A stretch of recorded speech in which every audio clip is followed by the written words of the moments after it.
कल पिछले दिनों उत्तर प्रदेश के पूर्व मुख्यमंत्री समाजवादी पार्टी के राष्ट्रीय अध्यक्ष ने आडवाणी जी को जो सम्मान मिला है उसका विरोध कर रहे हैं, उन पर आपत्ति उठा रहे हैं। माननीय अखिलेश यादव जी, आपको बधाई हो, आपको बधाई हो, क्योंकि आपका धर्म कहता है जो आपको आडवाणी जी का विरोध करना ही चाहिए, क्योंकि आज राम का मंदिर बन गया अयोध्या में। कितना व्यवधान आपने व्यक्तिगत रूप से डाला और आपकी पार्टी ने डाला। आपके पिताजी मुख्यमंत्री, तत्कालीन मुख्यमंत्री थे, कार सेवकों पर गोलियां चलवाए और बिहार में राजद की सरकार थी, आडवाणी जी को गिरफ्तार किया गया था। आडवाणी जी का क्या अपराध था? राम का मंदिर, हम कसम राम का खाते हैं, मंदिर वहीं बनाएंगे। हम कसम राम का खाते हैं, मंदिर वहीं बनाएंगे। ये हिंदुस्तान है। भारत पाक में जो बंटवारा हुआ 1947 में, तो हिंदुस्तान बना, हमारे देश का नाम हिंदुस्तान बना और यहाँ पर मुसलमान बहुत बहुल थे, वहाँ पर पाकिस्तान बना और हिंदुस्तान में राम का मंदिर नहीं बना। भारत का हिंदुस्तान पाकिस्तान का पहले का नाम था, एक नाम था अखंड भारत, भारत नाम था। भारत भी सामाजिक आर्थिक नहीं, धर्म के नाम पर ही भारत का नाम पड़ा था, धर्म का ही इतिहास पर। आर्य भारत, भारतवर्ष, तो आप भारत का, विस्तृत भारत का बात करते हैं और आडवाणी जी का विरोध करते हैं। उन्हें ही मात्र भारत रत्न की का उससे भी बड़ा उनको सम्मान मिलना चाहिए। अमेरिका से मिलना चाहिए, ब्रिटेन से मिलना चाहिए, भारत से तो मिलना ही चाहिए। भारत में तो उन्हें आज वे उनको छोड़ दिया गया है उम्र के लिहाज से। उनको तो राष्ट्रपति बनाना चाहिए भारत को, भारत के एनडीए सरकार को उनको राष्ट्रपति बनाना चाहिए। हम उनका वकालत करते हैं, जो उनको राष्ट्रपति बनाना चाहिए था। लेकिन आपके जैसे व्यक्ति सनातन धर्म का विरोध किए, रामचरितमानस का विरोध किए और आपने वो काम किया। आपके पिताजी ने कार सेवकों पर गोलियां चलवाई और आपने क्या किया?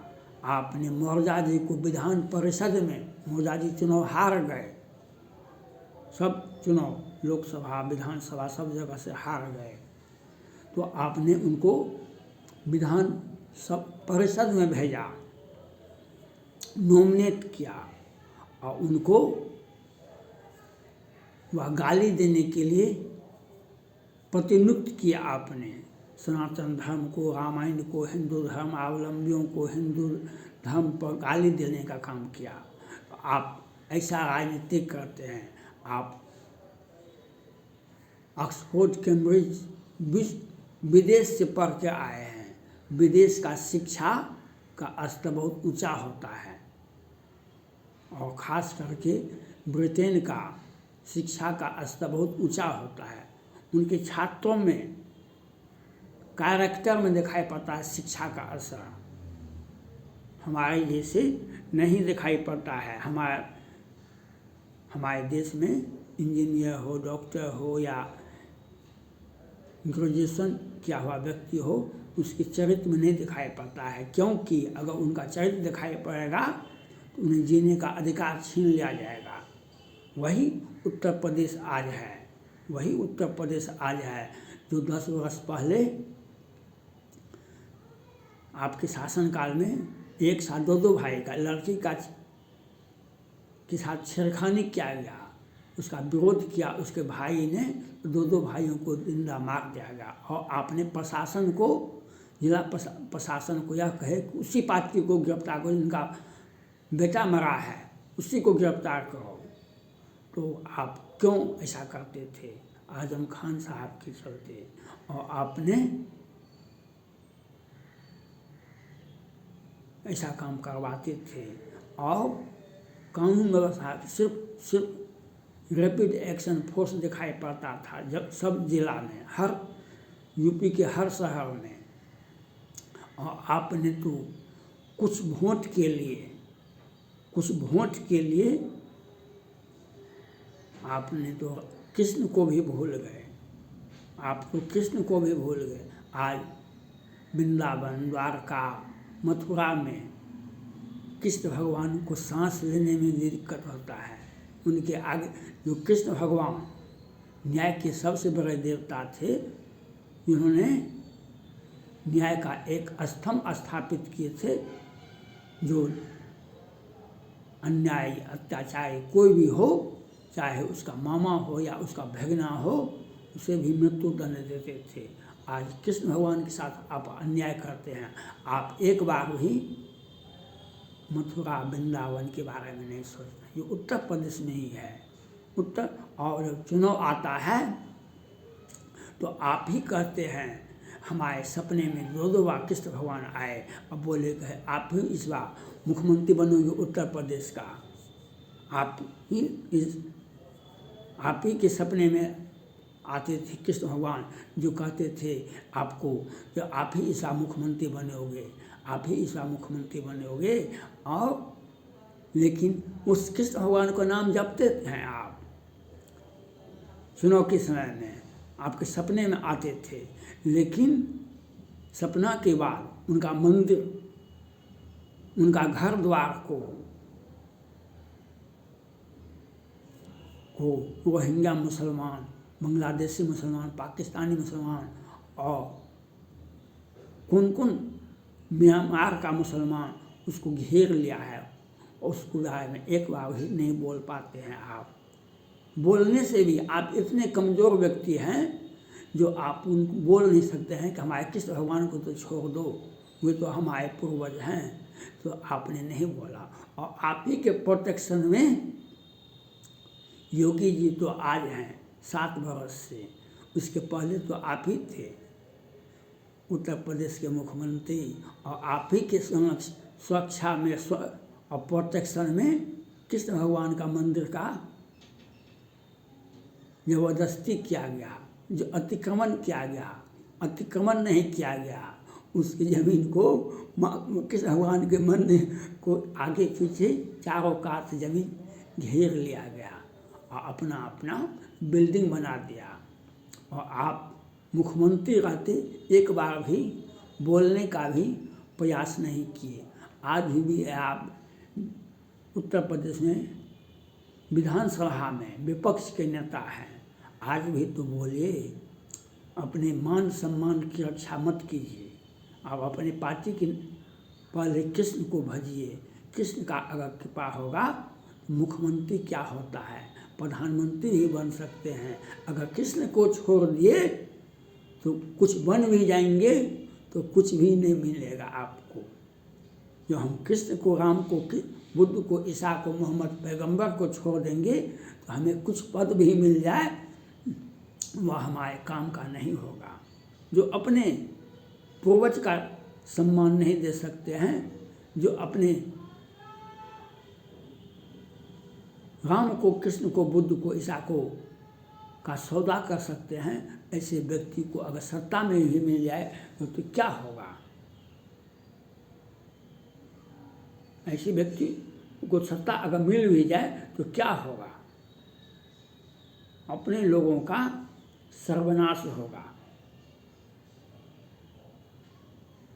स्वामी विवेकानंद ने तो 1889 में बोले थे शिकागो यूनिवर्सिटी में, तो गर्व से कहो हम हिंदू हैं, गर्व से कहो हम हिंदू हैं। राम ने, कृष्ण ने, सब दोनों आदमी ने हिंदुओं को जगाया, हिंदुओं को जगाया।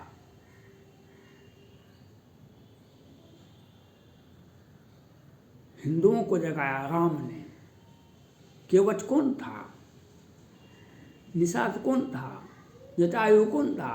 बानर कौन था? सबों को सबरी कौन थी? सभी हिंदू थे। सभी हिंदुओं को उन्होंने उनका मान सम्मान बढ़ाया। हम अपना कोई भी व्यवसाय कर सकते हैं, हम किसी भी जाति से आ सकते हैं, हम किसी भी, लेकिन हम हिंदू हैं। हमारा हिंदुत्व कायम रहना चाहिए। हमारा श्रद्धा राम के प्रति, कृष्ण के प्रति होना चाहिए। लेकिन आपने तो राम का भी सौदा कर लिया, आपने कृष्ण का भी सौदा कर लिया। आपको धिक्कार है, आपको धिक्कार है।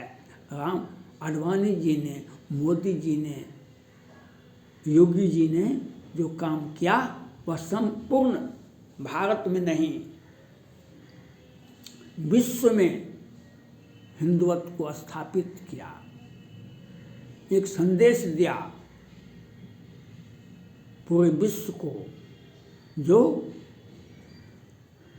हम हिंदुस्तानी ही नहीं हैं, हम हिंदू हैं। और हमारे तरफ गलत नज़र से, गलत निगाहें मत डालो। अगर डालोगे तो हम तुम्हें 500 बरस के बाद ही बदला लेके दिखा देंगे। 500 बरस के बाद ही बदला ले लेंगे।